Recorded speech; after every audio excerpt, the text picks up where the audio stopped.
Hello guys, Hi. welcome in Lazarski Talks. We are so happy to have you here with us again. It's a Monday, so it's a time for our meeting. Today we have an amazing guest. I know that most of you were expecting this kind of a guest.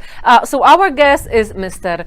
Szymon Kukanow, and he is not only our tutor, our lecturer, but as well is a psychologist. So today we are going to discuss issues related to our well-being, to psychology, how pandemic actually affected our well-being, our emotional health. So please stay tuned for further meeting. Thank you very much for having me. I'm so thrilled to talk about it. I think those are very, very important topics. I also hope that some of students which are attending my classes are here today. I tried to promote it a little bit, so I hope that we will be able to spread a good word how to help ourselves, how to maintain our mental health in good condition in these days. But let us start with the technical stuff. The first thing that we want to say that we all are corona-free. That's why we're not wearing any masks. We're touching each other, hugging each other, and we can talk and be very close to each other. So we don't have any corona. Then the second thing, if you want to say something, if you want to have a comment, please turn on the microphone and we're going to be more than happy to talk to you. You have an ability to text us too, and we see that you like this option more. However, in case of your willingness, we'll be happy to talk to you. And the last surprise that we have for you today, person that is going to ask the most interesting question is going to receive an amazing surprise. There will be a prize for you guys. So we hope that you're going to be very active today, that your questions are going to be very interesting. And later on, you can pick your prize from downstairs at the entry of Lazarski University. So enjoy our third episode of Lazarski Talks. And let's go through the subject. Many of our students, so you guys, you wanted to discuss issues related to your well-being, to your psychological, mental health at this time. Let's be honest, and we stressed this out last time in previous meeting, that many of us, and doesn't matter which age we are we lecturers, are we employees of the university, are we students, young people, all of us, we have enough, right? We are tired of the situation because of the reasons as well that were mentioned here. But what we wanted to discuss here are tips. How we can handle sadness, loneliness, is it okay to feel that anxiety way? Or homesickness, right? Many of our students are foreigners. Most of our students that we are actually conducting this material for, they are foreigners. They are very far away from their parents, from their friends, so they feel even more lonely while being here in Poland and studying online. So what are the things all of us we can do to handle the situation in the best possible way? Is there any recipe? There isn't. There isn't. No, there isn't and there is, like always. Of course, there are always two sides. The glass is almost half full or half empty. I like to think about my mug as half full. So this is a question of attitude to some extent. But also, what is very, very important is what you actually started, is to notice what we are going through, what is happening with us, and to acknowledge that it is happening. So first of all, is to know ourselves a little bit. As I said, to observe the change that is happening in us. If there is a change, acknowledge the change. So first point is to say, I'm actually in a difficult state, to be the least. If I'm sad and I know that I'm sad, I am sad. It is important to allow ourselves to feel some weakness, to feel some feelings, some emotions we are not very excited about, but life, it's not always easy fix. Right. I mean, the 20th century, at its end especially, brought some sort of concept that everything is very easy to fix, and we can fix everything. We are getting old, we can get shot in our face, and the wrinkles go away. Well, unfortunately, some things cannot be fixed at all. Right. Some others cannot be fixed instantly. Right. And our emotions are one of these things that they cannot be fixed instantly, and sometimes they cannot be fixed at all. So first of all is acknowledging what I'm feeling, what is happening with me. Then once I know it, why is that so? So we have to use our rational mind. I mean, we are all here intelligent people, studying, Right. lecturing. I mean, we have lots Developing. of developing. We have lots of cognitive capabilities. So let's use them. So if I notice that I'm feeling this, and that, well, I don't like it. Okay, take it easy. Why am I happy? Why is it happening to me? Well, it is happening to me because I've been living in extreme stress for past 9 months. Okay, Right. I know why, but I still don't feel better. You won't, not immediately at least, but understanding the phenomena sometimes helps us to see where are we. Again, as I said about the control, it helps us orientate in the situation. So once we orientated ourselves in the situation, it is already a little bit easier because I know why it is happening to me. So this is the first element. Then, of course, again, cognitive capabilities. What can I do about it? Is there something I can do about it? Well, there is nothing we can do about COVID. Does it make us feel better? Nah, not at all, really. I mean, so it's even worse. Yes, maybe it's even worse. But also, and I hope that most of you already had that sort of situations, and I really keep my fingers crossed for all of you who hadn't, because this is, I would say, bliss in life if you live to up to I don't know 20 years old and you never experienced anything you can't change. But there are things in our lives we cannot change. Right. And then the only possible way to deal with it is to accept it instead of ignoring it. So okay, I cannot change the fact that the COVID is there. I'm accepting the fact COVID is there. I have no influence on it whatsoever. Doing the next step, not to leave you so empty-handed, what is I can change? Because for sure there is number of things I may change. What is it? Okay. For example, I can change my sleeping habits. I'm struggling some problems with sleep, for example. Okay, this is something I can influence. This is my sleep. I can find some ways to deal with it. What would be the ways? Structure. Very nice thing to use. Not so easy to launch in our lives. I'm struggling myself with the structure for over 40 years, and most likely I hope I will be struggling with it for another 40 years. But the fact is, we can structure our life a little bit at least. So make some rhythm that we go to sleep on X time and wake up on Y time. Of course, it's perfect if between X and Y it's 8 hours of sleep, but we have personal preferences, so adjust to it accordingly. Of course, if for someone 6 hours is fair enough, stay with 6. Putting the routines gives us control. Yeah, safety. Prior to COVID, we had routines. School, parents, friends, number of stuff, sometimes work. Now the routine is gone because the situation has changed. So let's imply some sort of routine on our life. We can't control COVID. We may control routine. Sleep, one thing. Another thing, physical activity. We are stuck at home for like 12 hours, 14 hours, as long as we stay awake. Very often in a fairly limited space. Right. One room in the residence. One room in the residence. Dormitory or something. Right. Beforehand, this one room was mostly bedroom, sometimes for socializing, and of course with computer for Netflix. But now it became workspace, it became studying space, it became whatever space. It became just smaller because part of it we gave away to university. Beforehand it was a class that university gave us. Now we gave to university our coffee table with laptop where we have the classes on. So again, physical activity, to get out from this little space, to get some fresh air, and again make another point in the routine. So we wake up, well, for morning people, go outside and run, cycle, have a walk, whatever. Do some physical activity, not only for the mental health, but also for physical health. I'm sure that quite some students of ours used to monitor their daily steps. I wonder how many of you did it recently, noticing that you are doing 1 kilometer a day, and before the COVID you've been doing like 12.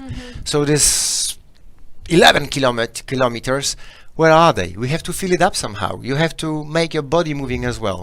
So structuring with number of activities, this is something that again helps us to regain some control, have a sensation that I do something in my life that matters to me as well. So first thing is to take care of your physical activity, of your physical health, with sleep, with proper food, with supplementing this food, having variety of food. Beforehand was some sandwiches at home, some lunch at canteen. Now it's all gone and it's sandwiches all day long. So try to adjust it somehow. Another element, I would say, we still do have relationships. Let's rely on them. Let's use them. What we found in the research, that among the activities people do to minimize the suffering, to minimize the negative effects of COVID, they really use the relationships. This is something that helps us all the time. Friends, parents, whoever it would be, colleague, doesn't matter. Right. We can have some possibilities to see what other people are going through, to reflect their emotions, to tell about our emotions. In order to do so, of course, we have to be able, I would say, to emotionally undress a little bit, to find in ourselves also again acceptance for the emotions we are finding in ourselves, and tell to others. Let's also remember that most likely we are not the only one who are going through this particular set of emotions. So sharing with others usually helps. Also, when sharing, we give empathy. That again gives us some sensation of power, because maybe the other person will share her emotions with us. Maybe it will finish only on sharing, but maybe we will be able to put a different perspective to this person's personal situation and add something to it. So this is also something that is very valid and very, very important. Going further with mindfulness. I mean, we've been listening about mindfulness for ages. All your life, half of my life, it was about mindfulness, but which was just being developed, let's say, and people were reluctant to think about it at the very beginning. It became from excuse me, from west to countries like Poland, and people at the beginning were hesitant. This is really amazing part of our life, because with mindfulness it's not only easier to recognize what is happening with us, but also with mindfulness we can be much more open to other people and be much more helpful when being in relationship, when sharing the experiences we are facing.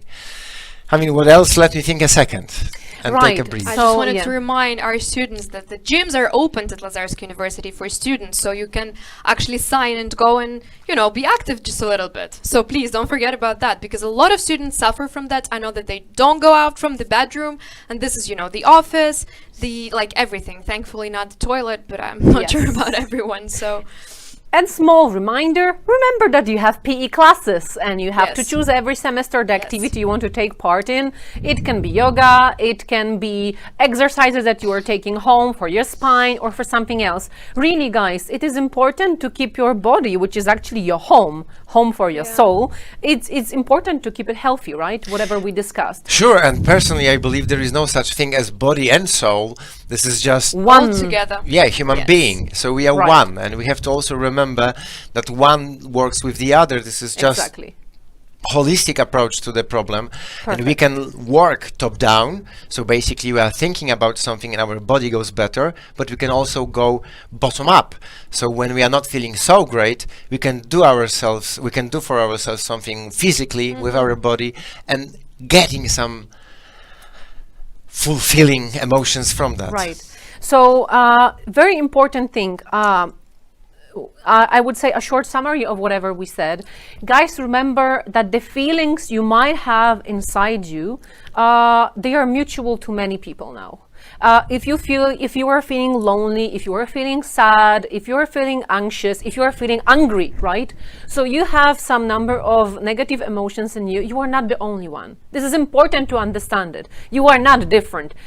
It's nothing wrong with you. I think it's okay to be mad sometimes. Of course. To crush something. Sometimes you need to be. Yes, and these emotions, they are natural. I mean, we are human, we are not machines, we are not computers, so we have these emotions. So we were talking about this acknowledgement, which is so important. Yeah.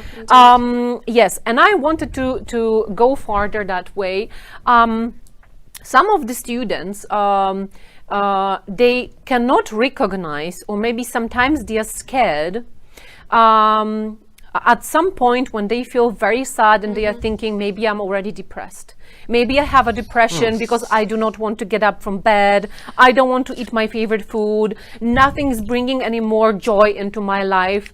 And I noticed that many people, coming from so many different continents, so many different countries, so many different cultures, they might feel negative thoughts about asking for professional help. When we are talking about professional help, we are talking about psychologists, psychiatrists, psychotherapists, someone who has a professional knowledge about our mental well-being. Could you give us some kind of a tip when it's a moment? Because actually I wanted to add something, because there are like two types of people, right? When you're feeling bad, when you're feeling sad, there is two options. The first one, I don't know what's wrong with you, I'm just scared to feel and to accept that I'm feeling bad. And the second type of people, like I'm feeling sad, oh my god, I'm having a depression. So these people are giving the diagnosis to themselves, and this is another huge... Don't read the diagnosis on the internet. Yes. They will tell you have a cancer. But being like, if we can get some practical overview on that, when there is a moment in a young person's life, and in your well-being, when there is a time to ask for help. Because sometimes there is a moment that you are sad, and as you said, we can talk to a friend, we can talk to a parent, we can talk to someone, and this is giving us a relief. We feel better afterwards. But there are some stages when this is not helping anymore. Yes, this is quite of a big question, so I will try to do it in parts. So first of all, Justina, thanks a lot for drawing a beautiful picture of depression. All you said is actually pretty much most of the symptoms. Right. When you feel sad, and you feel sad most of the days, through almost whole days. So this is very important, especially now in the fall, when we are having also this so-called seasonal seasonal affective disorder. So basically seasonal depression, we can call it. Yeah. Quite unfortunate, but yeah, let's stick to that name for today. And also, Anastasia, you made a great point, I have to admit, about recognizing all of this and doing something with it. There is also third group of people who do recognize, but try to put it, as we say in Polish, under the carpet. So it just goes away. Everything is fine. Yeah. I'm so happy. This is very often something that happens, and we as friends also have to be quite aware of this situation. Again, the name of the game is change.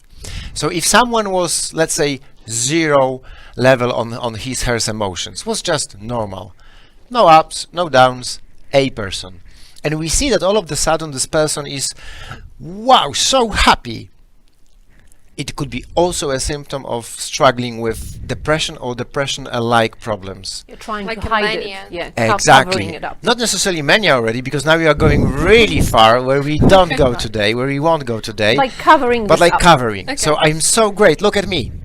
Because of course we are facing possible problem in our life, and we want to put it aside. I mean, I think many of us know the situations like we are feeling that something is wrong with our body, and then we say, no, it's nothing, it'll be okay. Okay, and sometimes it is, and sometimes it isn't. So we have to be careful not to ignore our feelings, not to put it just aside, just to observe it, because with flu it will develop or it will not. With depression, of course there is this possible way, but if we continue ignoring, we won't see that it develops. So I would say the question you asked firstly was when to call for help. Yeah.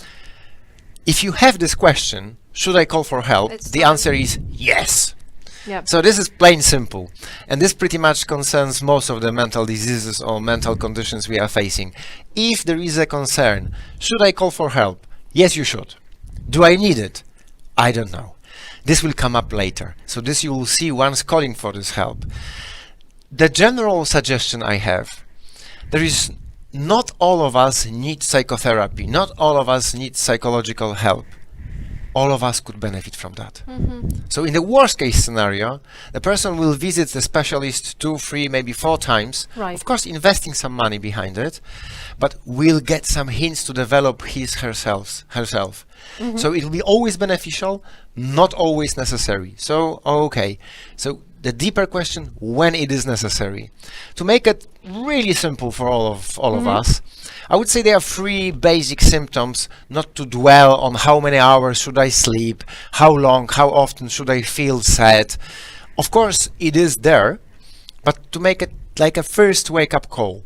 If you have mostly negative thoughts about yourself, if you have mostly negative thoughts about your future, and if you have mostly negative thoughts about the world around you, this is really serious sign. Then go. So this is very important thing. If negative thoughts are coming to your mind more often than any other thoughts, and they are concerning yourself, future, and the world around you, this is really a very, very severe signal that you should go and seek for help. Yeah, I would say this is the simplest answer I can give, because all the rest is becoming easy to blur, easy to question, easy to wonder. Very important thing as well. Also, get back to the knowledge you have about yourself. If every autumn, every fall, you experience some mood problems, okay. This is lack of sun. Well, yeah, number of Most symptoms. probably. Lack of sun for sure puts in it. So, but if this is your nature, if this is something that happens to you, that happens to you most of the falls, most of the years, okay, just wait, it will go itself. But if there is something on top, or if it is more difficult than usually, or you are just too young to recognize whether it's been happening prior to this year, it's always good to ask for help. It could be in a very safe situation of the family, of friends. That will be the first stop. However, I have to make a very, very important remark, because us as friends, we have this awful tendency to answer, don't worry, You will be fine. it will go away. I mean, you are such a positive person. You will handle it with no problem. I mean, who else if not you? You'll make it, I mean, you will make it even success yourself. Right. Don't do it, please. What it is actually, it's telling to the person your feelings don't matter to Yeah, me. ignore them. It's ignoring the feelings, so don't do it, please. This is very important thing. Although people, they do it because they love us, they want something good for us. But of course, remember, friends or parents are not psychologists. They are not professionals. That is a beautiful romantic assumption you made, that they do it because they love us. Unfortunately, they do it because they are helpless. So usually when someone comes to us with a very difficult question of psychological or emotional or very personal matter, whatever it could be dealing with many problems. Of course, it's culturally different. So I also assume that some of our students who are from very different cultures might have different experience in that aspect. So we also have to be aware, how does it work in my culture? Is it relevant for my culture? But in many, many cases, we are being trained that way by our parents. So sometimes when the child comes to a parent with I don't know, some bruises on elbows, on arms, wherever they are, the child is crying. The parent very often says, "Why are you crying? Nothing happened." Yeah, for the grown-up parent, nothing happened, because the grown-up parent knows that these few bruises will fade away in a couple of days. But for the child, if the child is crying, something has happened. It is important. It is a pain. So the same with our friends, when they are coming to us and they are telling us, "I'm in pain," don't tell them, "Oh no, it's okay, everything will be fine, you will handle it somehow." Firstly, listen. Let the person talk. It's not like everyone coming to us is expecting some sort of golden Solutions, standard, golden solution. Exactly. Firstly, they want to talk. Talk. Listen. Listen with attention. Ask some questions. Try to dig out. Be empathetic. And then actually we can try to think of some solutions, or we can just show empathy and tell them how sorry we are that they are struggling so much. And maybe this is the moment for advice. Have you considered seeing a specialist? University provides one. You can find one on the free market. You can talk to parents. You can talk to friends. Maybe they know someone who they could advise because they have positive experience, and so on and so forth. There is a plenty of ways to deal with it. But very important element, and I know because we discussed it a little bit prior to the live, is shame. So also many of us are dealing with shame of asking for help. Yes. Because again, we've been talking about specific help, and that's the subject now, about asking for help about mental problems. However, we are generally quite hesitant to ask for help. Yeah, because I'm scared, I'm showing my weakness. Exactly. I'm lower than you if I'm asking you for help. Exactly. Is that true that it is shame We to have ask for questions help? coming. I just, I didn't want to interrupt. but we That's have a very couple good, of them. actually. So soon we are going to read them. Is it shameful to ask for help? How do you think? Of course not. Yeah. This is not true. You can ask for help. And here, guys, I'm sorry, I have to add a very practical tip. Not all of you know it. I don't know why. Are you reading our website?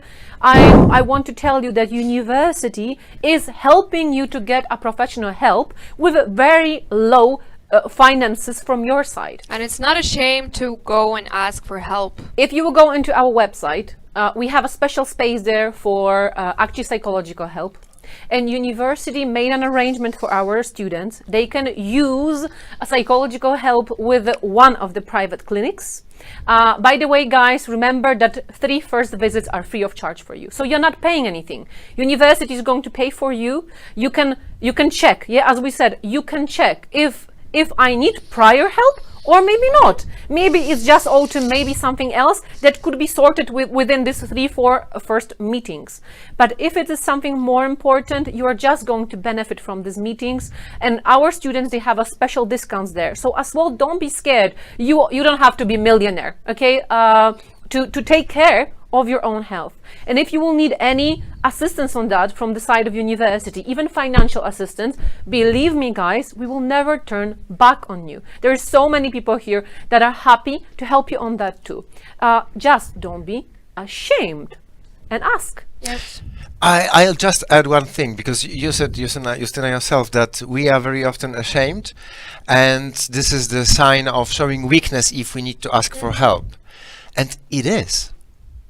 But it is okay. It is, but we are allowed to be weak sometimes. Yeah. So let's also don't forget that the fact that I'm weak today doesn't mean that I'm going to be weak in 2 weeks, a month, a year.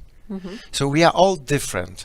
And the fact that today I'm experiencing something that could be and maybe is weakness doesn't mean that I'm weak as a whole person. Yeah. Think about it the way how, and of course this is matter of development nowadays as well, but if we think about disabilities, we used to say about disabled person. Now we say about person with disability, because the fact that someone has a disabled, I don't know, eye, ear, leg, arm, doesn't make him or her disabled Less as a worthy. whole person. Yeah, and less this is worthy. only just this part that Yeah. is not fine at this moment. Some of disabilities are being treated and people are getting back to some sort of better health. And the same is with mental health. We are sometimes having disability. This is mental disability. And we feel ashamed because this is something that can be seen, and also because of the culture. Well, this is a huge cultural difference between countries, how we treat mentally ill people. Oh, yes. So this is very important part also to see it, how it goes with the culture which we come from, but also with the weakness and disability. What I like to mention, and I think this is something that could work for our viewers, listeners, is, would you think ashamed if you have a flu or diabetes or any other, let's say, bodily difficulties? No. Most of us would say no.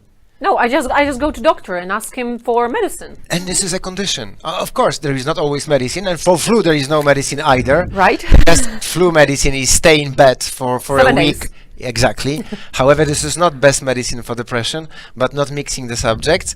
So basically, there are some conditions where there is no flu, where is no treatment or no instant treatment. But again, if you feel ashamed, it's good to ask ourselves a question: would I be ashamed if I have a flu? Would I be ashamed if I have, I don't know, diabetes? Or would I be ashamed if I have my back problems? No, I would actually use it as an excuse very often. That's a joke. Let's don't use our disabilities, problems, difficulties as an excuse. Let's treat all the tasks we have to do with respect. And when we may conduct something, let's do it. And if we can't, we can't. Let's accept our weakness. There are solutions to it that we can use. Perfect.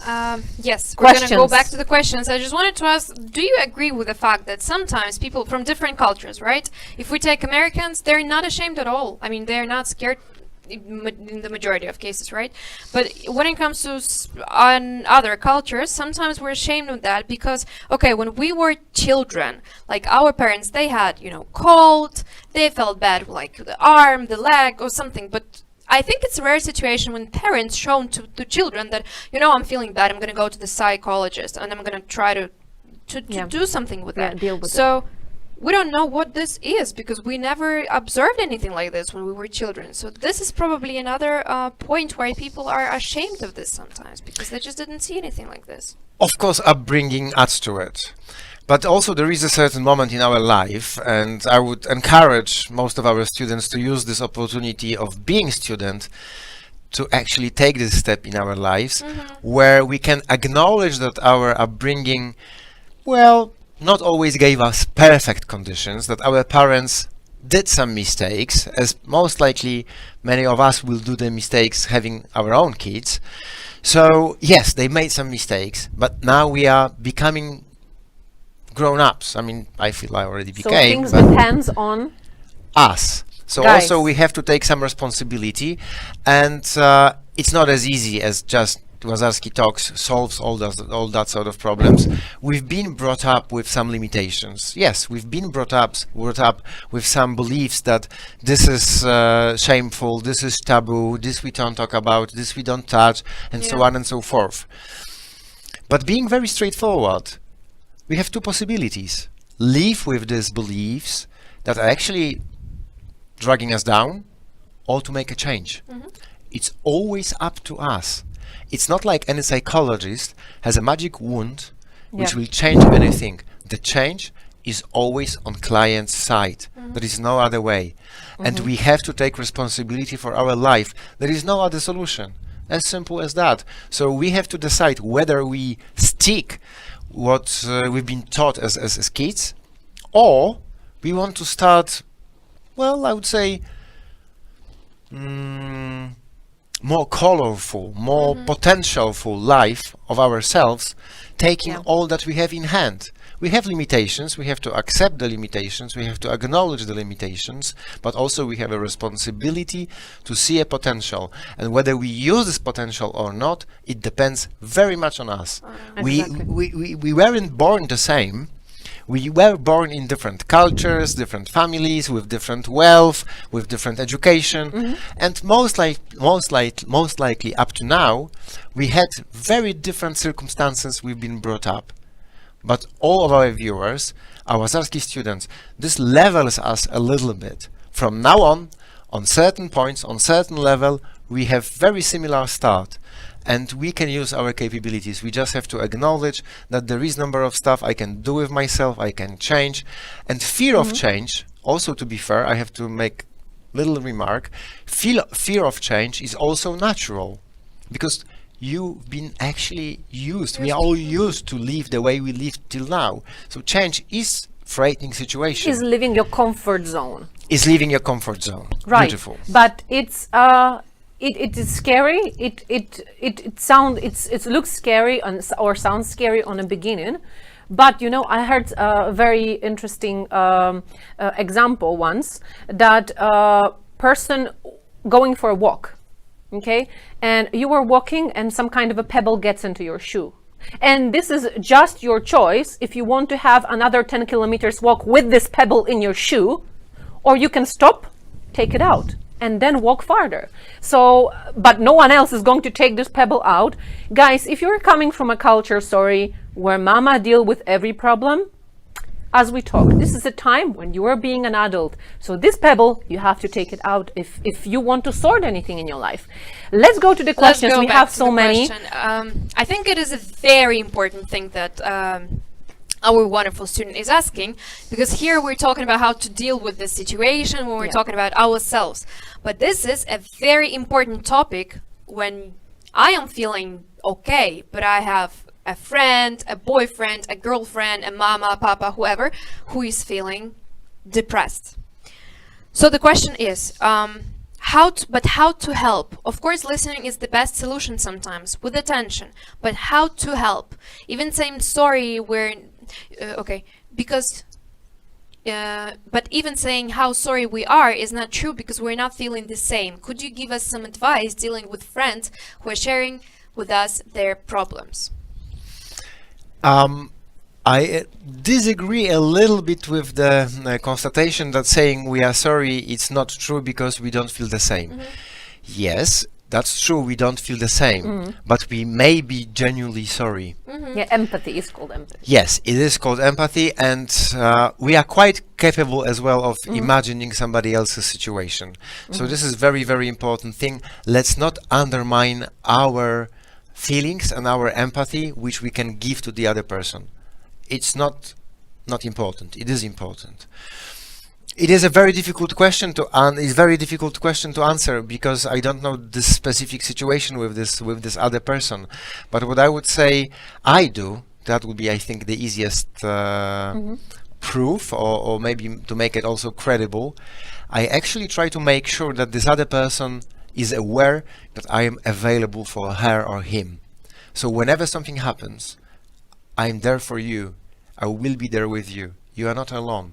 You are not alone on this. You are not alone with struggling with this problem. I may not be able to help you with all the situation you are facing. Yes. But I may help you with something. What is I can help you with? Oh, there is nothing you can help me with. Okay, I hear what you're saying. I hear that you feel helpless. So I do that understand that no, you're facing this issue. Yeah, no option. You see no option. You see nothing that I can help you with. But if something comes up to your mind, I'm there for you. And unfortunately or fortunately, we have to walk the talk. So we have to show this person that we are really for her or him. So whenever she calls, we should reply this call. If we can't pick it up at the moment, we should call as soon as possible to also provide proof that we are. Because the person also at the very beginning might maybe hear us, might maybe listen to us, but in order to internalize our promise, it might take some time. And trust me, ensuring person, I'm there for you, I will help you, I hear you are struggling, it will help sooner or later.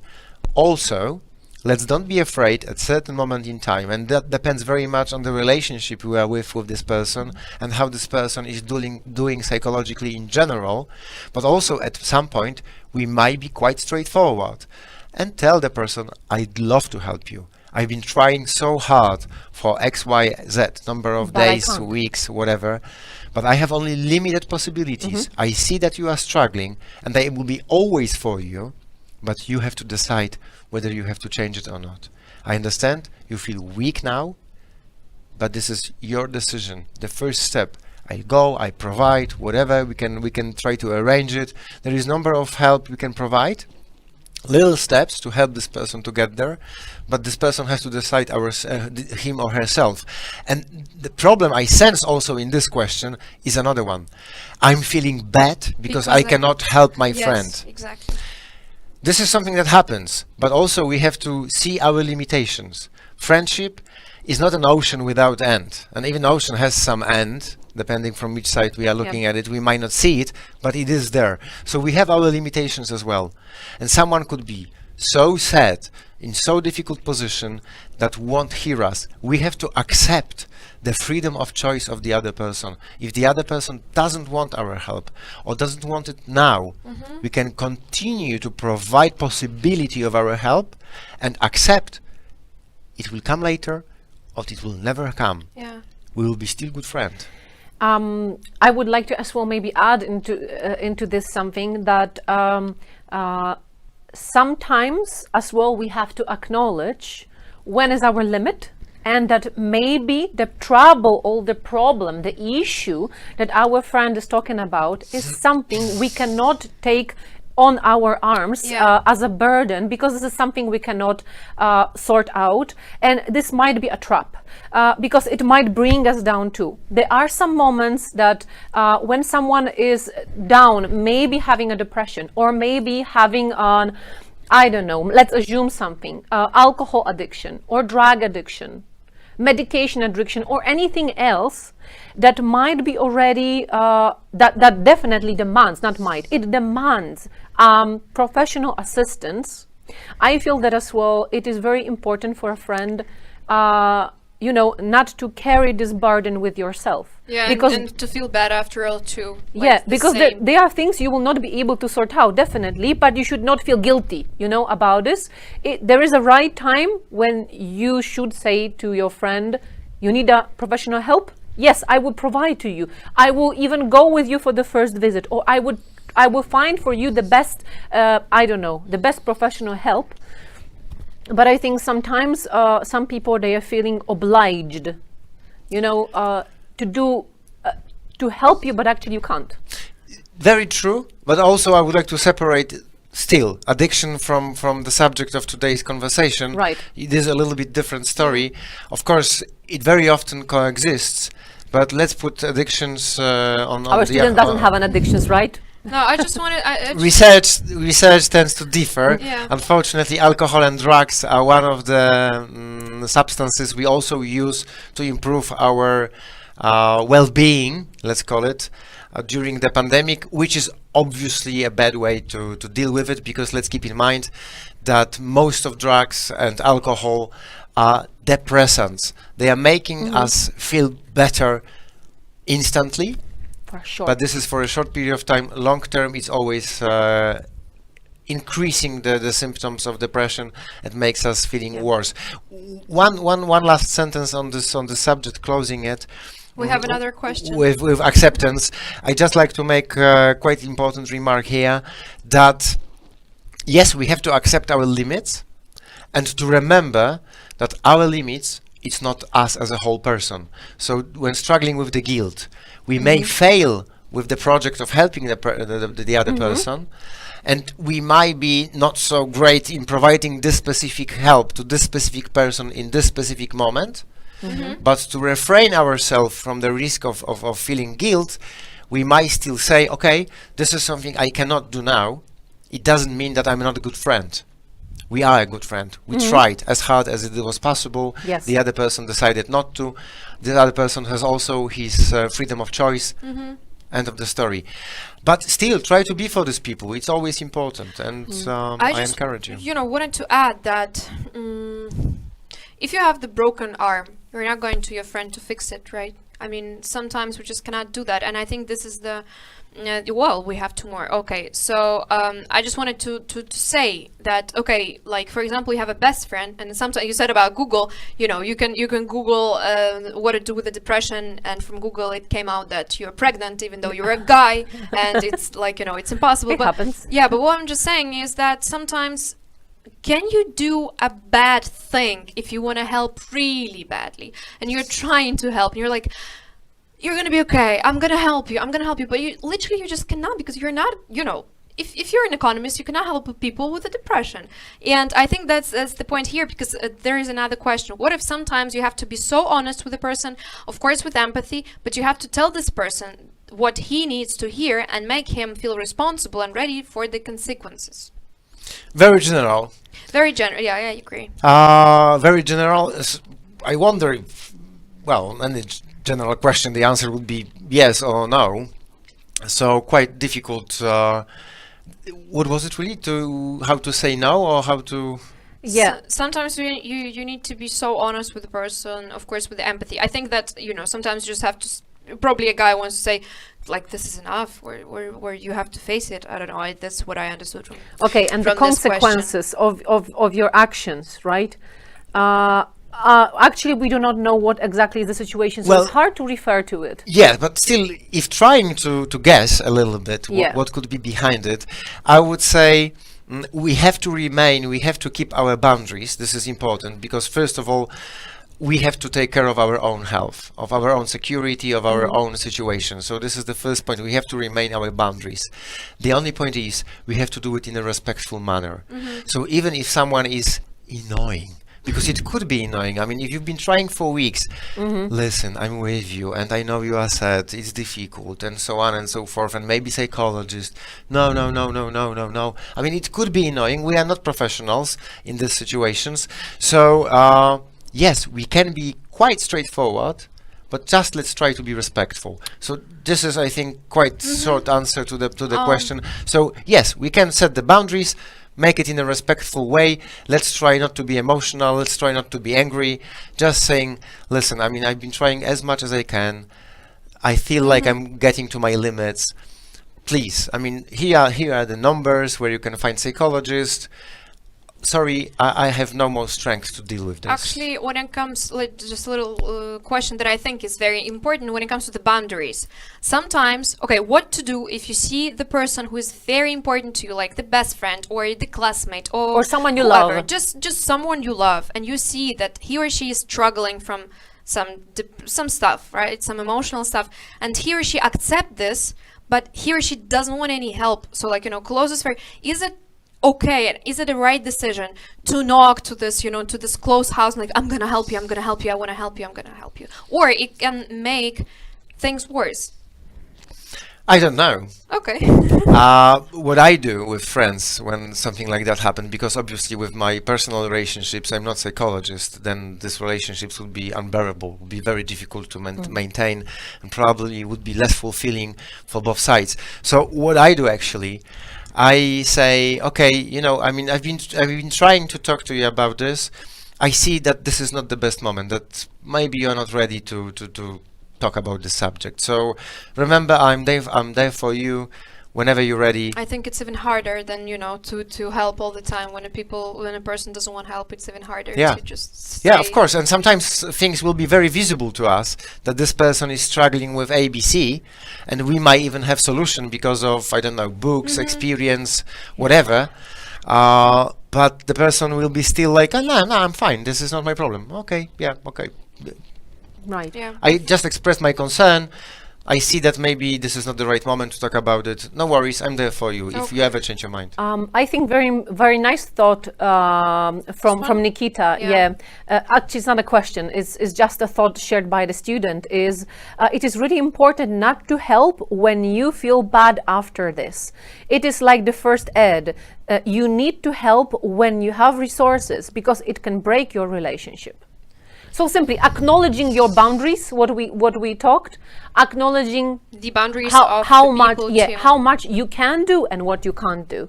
And then another thing.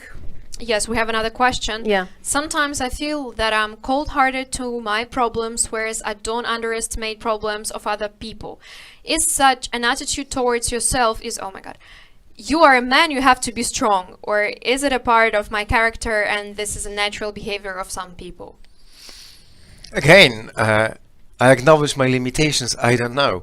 Some people, and men indeed more often than women, have this belief, hope, tendency, desire to be strong 100% time. Is it natural? I don't think it is. Is it evolutionarily explainable? Yes, it is, because it used to be like that for ages. So people used to live that way, that man was the food provider, he was always Hunting. strong, never complaining. Yeah. And he lived 40 years. I mean, let's also It's not remember healthy. that life expectancy is exploding. Yes. I mean, it's much, much longer now than it was ever before. So things are changing. Evolution, even if explains something or can give some hints why it is so, it doesn't mean it has to be so. And in other researches, we can see that men can really have this desire to be strong, to be handy, to be, I don't know, able to... Cold-hearted, like, Yeah, doesn't exactly. express any emotions. On the other hand, in the same research, women say, no, that's not what we want. Yes. We want the man to be this, and that. And of course, there is a number of both genders which will say, yes, I want the guy to be, let's say, traditional, just to make it soft. So we have to reflect ourselves in the culture that we've been brought up with, in the culture that we live in, and actually who we would like to be. because of course culture might put some limitations on us, but Yeah. I'm sure that in the most rigid cultures they are still very sensitive men and they are still very strong women. So what I really don't like about that sort of segregation, and I know it happens, so Yeah. to the question, there is no such thing as natural necessity for men to be always strong. Even the strongest men, even the strongest Vikings sometimes had some fragile, some sensitive moments. But also we have to remember, when putting such expectations on men, we might have problem with treating women, because if I am the man and I have to be strong, then is the woman allowed to be strong as well? Or is it frightening to me? So we are getting into very complex discussion, Yeah. how the gender, how Balance. sex can Oh, I think influence we're our gonna behavior. make it as our next Separate of, topic, yeah. yes, Yeah. of the discussion. But just to add a little bit more science to that, I knew the researchers that, because we all said that soul and body is one thing. So when guys are very cold-hearted, they don't express any emotions, they just end up with heart attacks in like 40 years old. And this is the research that was made, I don't remember, like a couple of years ago, right? So we are women right here. I think that every single man, every single like everybody can be weak at some point of their life. And it's so, I don't want to use this word, but it's stupid a little bit to think that I have to be strong all the time because of this, stereotypical pictures that we have in some cultures still nowadays. In Yeah, the 21st it is century. amazing. It is amazing. We do have this tendency to fall into the traps that we have to be this or that, because it's not only about strength. It's about success. It's about money. It's about kids. It's about whatever you take into considerations. I mean, into consideration, many women as well have this embedded in them belief that they have to have kids till age XYZ again. I mean, Or I have to build a house and buy a car and do this and that at some certain age. I think we are again getting back to to close a little bit Yeah, on that. please. So let's try not to allow others' expectations to make our lives. I mean, again, let's take responsibility, because on one hand we can look at it Yes. from the perspective that somebody else's expectations are creating my life. For God, I mean, this is Yes. my life. I'm responsible for it. Exactly. So this is what I wanted to say. So we were talking about this awareness. So who am I? What is good for me? Okay, I'm feeling better when I'm emotional and fragile, or I'm feeling better when I'm strong and self-sufficient, right? And taking responsibility over our own life, because we have one life, right? I mean, some of us believe that no, but okay, currently we have a one body, one life, and we have to take a responsibility over what kind of life I want to live. Do I want to live a someone's scenario and play a main role in someone's movie, or this is my scenario? Yeah, and it sounds very easy. There is quite easy recipe to define when to fall into social influence or when to fall a little bit less. Know your values. So we have to think, what are our values? So basically, what are the things that we are the least open to negotiate, that we are the least open to change in our life, and it cannot be broth or meatloaf. It should be something important. So we should actually find our values, and knowing our values, then we can decide where we enter other people into our life and when we limit these people out of it.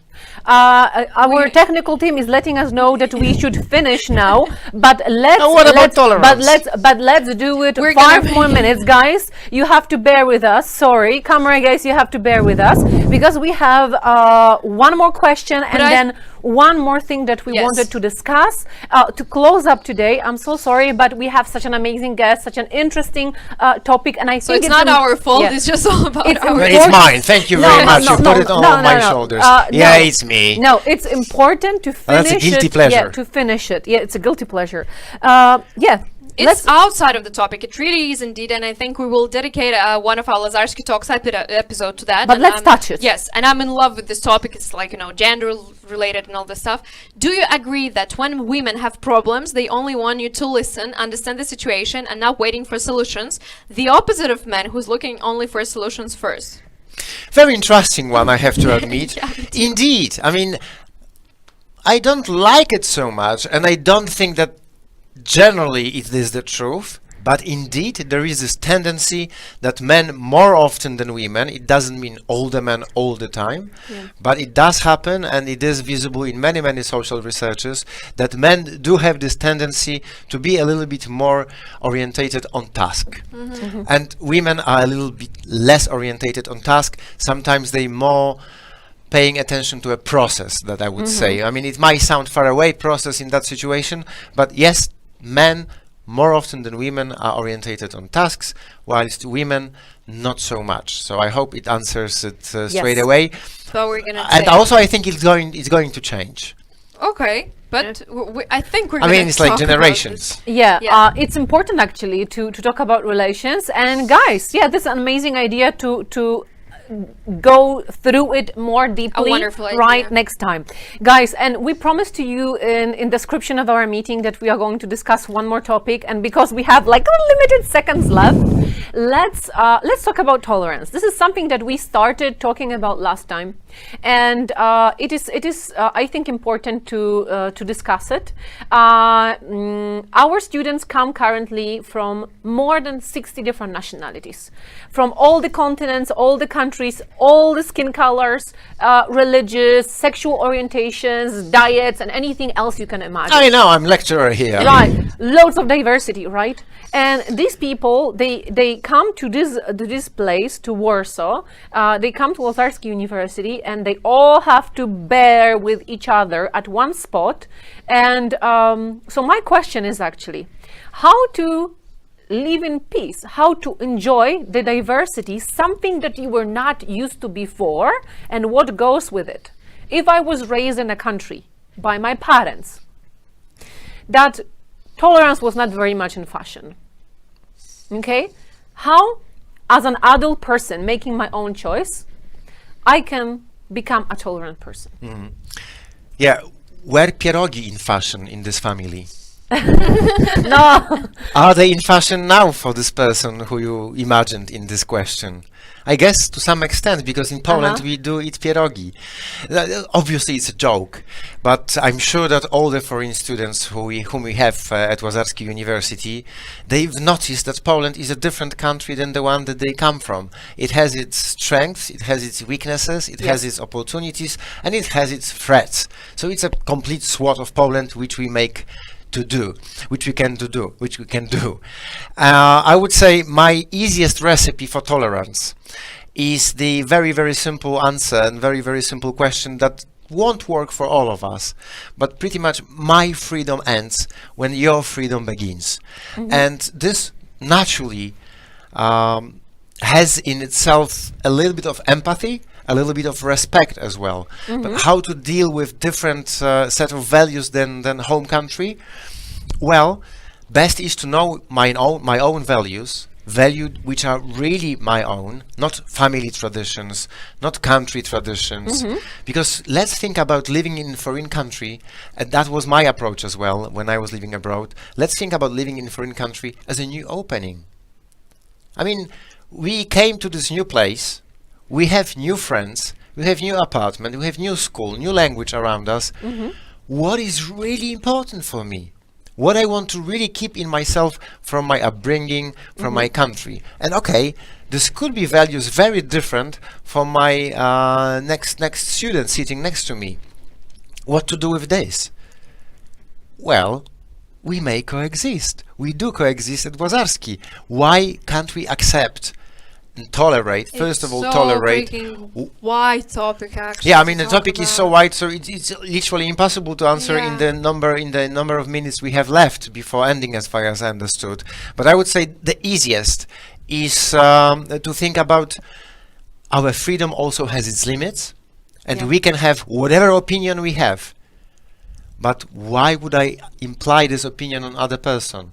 And that goes both ways, because sometimes, of course, we can see the fact that majority is pressing minority, and then we see that minority is pressing majority, and minority always I would say, deserves special attention, because minority is also what shows us differences, what shows us how we can develop, shows us different direction than the majority used to go around. So we have to accept this minority. It's bringing new things to us, but also the minority should remember that the majority might require some time to see it the same way they do. So I would say this is the simplest way to think about it. Respect, respect, and one more time respect. We all need freedom, and most of us, I hope that all of us were born free, and we would like to maintain that way. And let's try to make the best of our lives. And as long as we think about in a positive egoism, that I want to make life the best, not in the expense of other person, but just want to make the best what is in it for me. Yes. That would be a great recipe. Respect and clear focus. I want to make myself better person today than I was yesterday, and better tomorrow than I was today. Most likely it will work to some extent. And I deeply do believe that all of our viewers have tolerance embedded in their life values. I can't imagine intelligent people, as all of our Who students decided to study abroad. who decided to study at Lazarski, not being tolerant. I think there is no place for intelligent person not have I would say the privilege of being tolerant, because being tolerant very often could be a privilege. It shows how I can be open, how I can be courageous as well. Tolerance takes lots of courage, and let's imagine that this is something that really could bring up in our lives great value. Actually, I think this was an amazing summary of whatever we talked today, and I think all these things actually I combined all together. I have a question from myself. We're on recording, we're on live, so you don't have any Wow. option. Are you coming back to our studio to Lazarski Talks? Honestly, I wanted to invite myself to talk about the We're tolerance. not letting you go. To talk at about this tolerance point. We more. literally do not have time, and Thanks we a lot. literally have a lot of things Yeah. to talk about. And we have questions. So we're not letting you go, and we're gonna meet here Certainly again. not. So, and as we said, these are very broad and topics. Definitely, we can discuss it Yeah. other time, because we heard that research says that 1 hour is a time when our students can focus like fully on whatever And we we're actually talking. had to finish 20 minutes. I believe in attention span of 20 minutes, actually. Right, yeah. exactly. So guys, let's talk about it next time. And if our amazing guest is going to agree and he will feel tempted, then we can prolong this discussion next time. As always, we invite you to our student help desk and to Lazarski University Instagram. And there for the next 3 days, you will be able to let us know, give us our feedback on this meeting, but as well choose the topics you would like to continue next time. You can choose as well our guests for the next meetings. We encourage you to do so.